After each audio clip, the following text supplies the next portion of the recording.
Maswerteng hapon po mga ka-STL. Narito na po ang resulta ng STL Bataan para sa araw na to, second draw, March 4, 2025, araw ng Martes.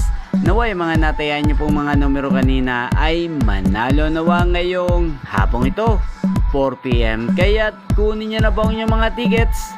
Narito na po ang resulta.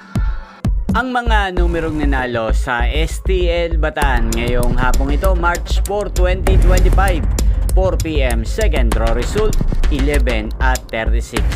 In exact order sa lahat po ng dumaya kanina sa STL Bataan para second draw ng 11 at 36. Congrats po sa inyo, panalo po kayo. At ngayong hapong ito sa STL Bataan, atin pong i-shoutout si Kuya Edwin ng Bataan. Shoutout po sa inyo Kuya Edwin, sana po'y manalo na ang mga numerong tinataya nyo sa STL Bataan at sana'y nasa mabuti po kayong kalagayan. Ngayon din po, shoutout po natin ang lahat po ng mga taga-Bataan dyan na lagi pong nanonood sa channel na to. Shoutout po sa inyo.